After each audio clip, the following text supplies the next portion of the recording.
Hey guys, this is Seals. I'm back with another video today, and today I'm going to discuss about Guild Wars. Before I do so, today was the first day for Aspen on the iOS servers, so I was able to hit that smash button to Nightmare, and luckily for the first time in a while, I was able to grab 50 heroic scrolls off just the smash from the vendors.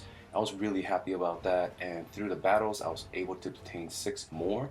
So comment below how many you got this time around, guys. I just want to see how lucky you guys are, and I just want to, communicate with you guys thoroughly all the time. And in my last video, I've gotten tons of questions, and I took my time. I try to be quick about it, but I was able to answer all the questions that you guys threw at me. I mean, some of them were pretty challenging and interesting. Anyways, guys, I really do appreciate all the comments, and I will, in all my future videos, try to answer most or all of the questions that you ask me, guys, that is related to the game. Anyways, I just want to say a small disclaimer before I begin explaining about the Guild Wars. So just because you apply some of the strategies that I use does not mean that your guild in particular will finish for the first rank 1 that like our guild does every week. Okay, so I mean, I hope that this video does help the new leaders and officials to improve their ranks over time, but don't expect you to get just rank 1. I mean, I'm gonna make another section of that video towards the end of this video, guys. How we are able to consistently get rank 1. Anyways, this is the basic guide. So the basic guide is that you should register your team as soon as possible. For me, that would be on the Monday reset where I live. So as soon as Monday resets, I spam the guild chat as well as send a mail as nicely as I can for everyone to be reminded to sign up for the Guild Wars with the correct lineup and team. And after I do so, I do register my team once we have 15 players. It doesn't matter if it's our top 15 strongest players. I just make sure I'm registered ahead of time, because the first thing about the Guild Wars is that you never want to fall below the rank of 50, right? Because if you fall below the rank of 50, you don't get the full amount of points when you do win a flawless battle, all right? So the second point that I do want to make is that the first 5 players in your lineup has to be your strongest players with the most amount of damage, as well as CC, as well as survivability. Now, I did mention it in my videos that our top 3 or top 5 players do not use a single Vesa or Ormus. Now, the reason why I mentioned this was in my Vesa video, because of the golden ratio of having abundance of CC and overpowered heroes that are able to burst down your opponents is better than having a healer that heals for maybe 3 to 400,000 heals per round to your units, because of the absurd amount of damage. So in order to avoid all damage, it's better to have a very CC centric comp, as well as heroes that are also tied in with CC as well as damage. So for our top 5 players, we have the 2 faithful rainbow comps, as well as myself and our 2 other strongest players that do not run Faithblade, but they do have a Dark Arthandel, as well as plenty of the CC units like Demon Hunter, as well as Valentino or Viceblink still. Alright guys, so once you have your top 5 players, you want to set them through the slots 1 through 5, because like I said, when you fight against your opponents, you have to win all your matches. So if you are able to knock out 15 players through your top 5 players, you'll be rewarded the most amount of points. Alright, so the guilds with the most points obviously finish with the higher ranks, and if you make it into the top 16, you are eligible to enter the final stages.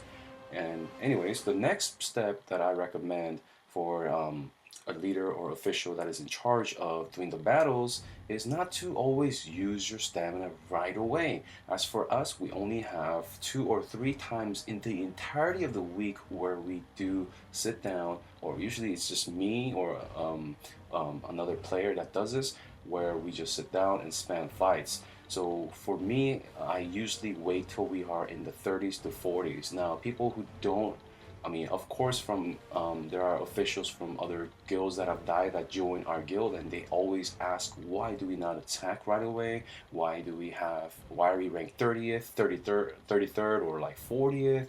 As long as you don't fall below 50th, you're fine. And as for me, why I don't attack right away is that because of the factor that you are placed when you do hit that matchup button, you're placed either teams that are within 10 range of you, plus or minus 10 ranks. So of course, the easier the teams, the higher the statistics, or the higher the probability of you winning all 15 fights in your favor flawlessly, and that will reward the most amount of points. I know that sounds a little cheesy. Well, it's not really cheesy, but it does sound like we are kind of a big wimp since we have one of the strongest comp or teams, but we are facing one of the weakest teams for example, full of 9 stars. But it just the way it is, the way the Guild War is designed. So we want to optimize the most amount of points, and the reason why we only attack 2 or 3 times in the entirety of the week in 2 to 3 sessions is because we don't want to cap out on the stamina. So basically, we would spend about 15 fights and then let the stamina build up, do the same thing, and then on the last day, right before the finals, we would hit that smash to get to the rank 1. Now, the reason why another reason why you don't want to use all your stamina is the teams that are in the top 10 right before the final stage qualifications, they're when they do hit the matchup button, they're going to be facing against the usual top 16 hardest guilds. So they're not going to have any free wins, pretty much. They're not going to be facing against any full 9-star teams in the later servers, and they're going to have to fight against the actual hardest teams to get to that. For the last 2 or 3 stamina. So that's why I hold back and make sure that we are placed around top 10, but within 10 to 20th before I spend my last 7 stamina, so that we are still placed against teams that are in their 20s or even in the lower 20s, like 22, 23 teams, and we were able to quickly smash those teams and finish flawlessly. Last week, I don't think we've lost even one matchup. Like, none of our players lost even one matchup, so we were able to enter the final stages flawlessly. And that is important to finish at a high rank so that you are able to be the one attacking first, as well as the ones with the higher ranks are placed against the teams that have the lowest amount of points in terms of, for example, like the first place team will fight against the 16th team. This will also guarantee, well, not really guarantee, but it will give you a higher, probability of entering the round of 8 as well, and etc. So the next point I want to make is that you want to always fight against teams that have 15 opponents, right? Because defeating 15 opponents flawlessly awards the most amount of points. Of course, if you fought against a team of 14 and you won the flawlessly, you'll still miss out on some of the points, partial points, guys. So please, if you do care about min-maxing in Guild War, always make sure that when you do match up and you just scroll all the way down and to see if they have 15 players. So those are pretty much some of the basic tips, guys. Anything else that I do is pretty much I remember the opponents that we fight against, and because I'm so attuned to number crunching, and that's what I just do in my job and things like that, and quick calculations, I just easily know which teams we could beat flawlessly. Now, this for you guys as leaders, as guild masters or guild officials, you're going to have to just feel it out as you fight against the same guilds over and over. You'll pretty much get which players or guilds you have issues with. All right, so it just comes with time and experience. And as far as defense is mostly just for stopping your other rivals or opponents from reaching the rank that you're trying to hit. So for example, if we're trying for rank 1, we usually the defense, like losing in defense, is not shown in records, as well as it doesn't deduct any of your points. So basically, the option to hide 3 of your players is just to prevent your opponents, as your opponents are hitting a matchup, they're not able to see your strong players. But most guilds, most guilds that end in top 10, top 16, they know who's in your lineup anyways. So it's just a function for pretty much the lower groups as well as for newer server groups. Anyways, guys, that's pretty much it for now, unless I'm forgetting anything. So once again, put your top 5 players in the first 5 slots so that you are guaranteeing the most amount of wins. Winning flawlessly rewards the most amount of points against 15 opponents, as well as using your stamina early is not necessarily the best thing. It's actually good. It's actually not good, but better to store them so that you're able to fight against much weaker teams than you are, to easily climb the ranks as well as finish flawlessly. All right, now this is the second part of the video. Now, if you don't have to listen to this part, but the reason why we get rank 1, we finish rank 1 into the finals. Now, in the finals is a different story completely that I could go over in another video, but the reason why we usually finish in the top 3 or rank 1 consistently is because it's basically your players, right? And how you manage the guild. So this is mostly for those that are guild officials as well as masters, or the guild leaders, right? So why should you even care? Like I said, you get the guild coins not for just for yourselves, but for your entire guild team, and the teams that are always ranking first, as well as the qualification stages, as well as the finals, they're going to obviously have the best tech, right? That's how it usually works in this game. The players that are strong get stronger, and the weak gets weaker, pretty much like real life. Anyways, so as a guild leader, you also get 10% more bonus at the end of the week in terms of the weekly reward, as well as if you enter the final stages, you get 10% more as a guild leader. So it's a pretty good thing for your efforts. And overall, for me, it takes about 30 minutes to do this spamming matchup to get the right opponents. Do I think the reward is worth it? No, but I mean, it's not just me that benefits. Again, it's my entire guild as well as the officials. Now, how do you get to that rank 1 or top 16 stage? I mean, basically in the official servers, it's all about that credit card.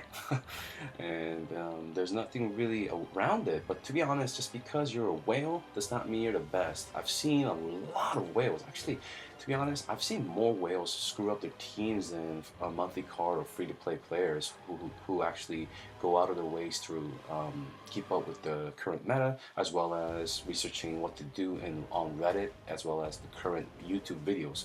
For example, when I started this game in my server 8 months ago, we had the two biggest whales. Well, they didn't speak English that well, and maybe they just didn't care too much. I mean, maybe $20,000 or $10,000 to them isn't much, maybe just pocket change. But anyways, they just spent, they were able to hit VIP 10 within a month or two, and from there on, they would just build heroes that they thought were good heroes. I mean, they were watching these videos and clips from 3 months before our server even began. So they're basically aiming towards these old warrior comps.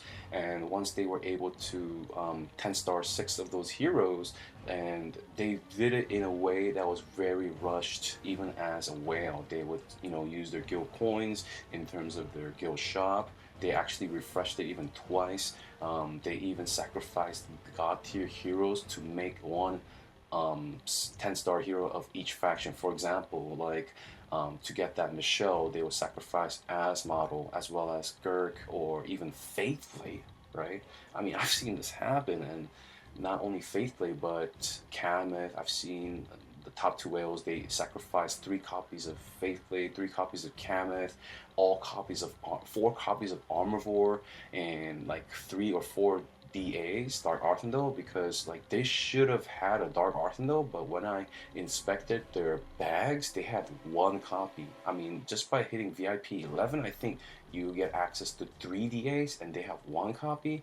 That means they use it as food or fodder, whatever you want to call it. As well as if you look, when I looked at their portraits, they had a 6-star DA as well as a Kameth, but they had only 1 copy, meaning that they used it as 6-star to fuel it for their first Shadow 10-star or first Light Dark 10 stars. So just because you're a whale does not equate the best player. Also RNG as well as knowledge is a huge factor. So guys, As a guild master, you need to have healthy amount of spenders. I hate to say it, but to be the best, you gotta spend. All right. As well as number two, knowledge. You need to have one of those guys set up a Discord or whatever, a group chat, and just get them accustomed to. You don't need everyone to sign up to Reddit or have a YouTube account and constantly watch videos. You just need to have one guy who communicates nicely and let others know, and pretty much the mathematician, the strategist of the guild that knows how the meta is evolving before he is told what the meta is. Yeah, you need a player like that to help, right? So your guildies know what to build, what to aim for, how to save, and etc. and etc. So it is a very continuous and group effort.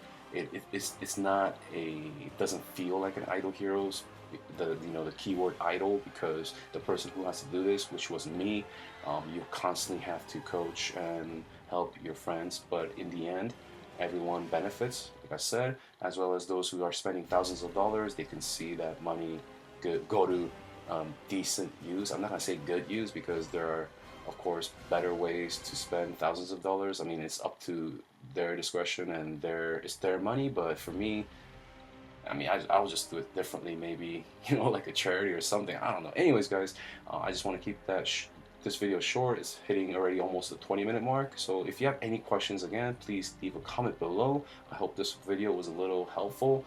I'm not expecting it to be like a game changer, guys, once again. So if you liked it, hit a thumbs up and please do subscribe as well. And I'll see you guys in the next video.